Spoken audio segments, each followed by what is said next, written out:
On December the 6th, 1917, a massive explosion occurred in the harbor of Halifax, Nova Scotia. At precisely 9:04 a.m., the French cargo ship SS Mont-Blanc, loaded with 2,400 tons of highly explosive wartime cargo, collided with the Norwegian ship SS Imo. What followed was the largest man-made explosion prior to the development of the nuclear bomb, as well as a story of selfless courage.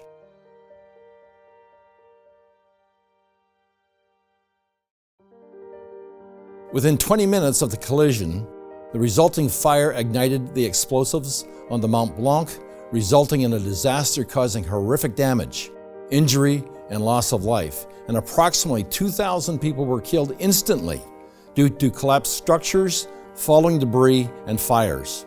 Another 9,000 or so were injured, and within a half-mile radius, nearly every structure in the path of the explosion was destroyed.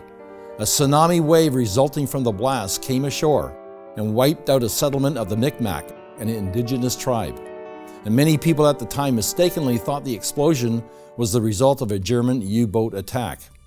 As is often the case in disaster scenarios, individuals stand out who display heroic acts of courage and selflessness, and who don't shrink back from the challenges set before them. Such was the case that December morning in Halifax when Vince Coleman, a railway dispatcher working less than a mile from the explosion, learned what the Mont Blanc was carrying. Observing the burning ship just prior to the explosion, both he and his co-worker decided to run from what they knew would be a life-threatening situation. However, remembering that an incoming passenger train carrying upwards of 300 people was only minutes from the rail yard, Coleman turned back and sent an urgent Morse code message, causing the train to stop, saving the lives of the passengers. The Maritime Atlantic Museum reported this chilling version of his message. "Hold up the train, ammunition ship afire, in harbor, making for Pier 6 and will explode. Guess this will be my last message. Goodbye, boys." Minutes later, Coleman perished in a catastrophic blast. What is courage? It has been said courage is not the absence of fear, as Coleman no doubt had, but rather the judgment that something else is more important than fear.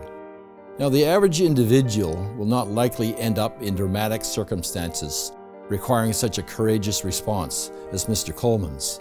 But this does not mean that courage is not a requirement at times in daily life.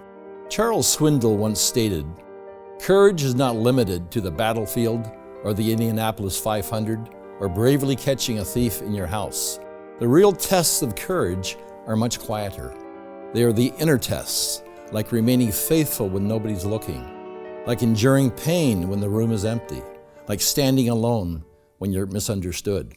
It also involves making character-building decisions, where to do the right thing does indeed take courage. Circumstances in life do often arise which require difficult and courageous choices and decisions to be made on which character is built. As Winston Churchill said, "Courage is rightly esteemed the first of human qualities because it is the quality which guarantees all others."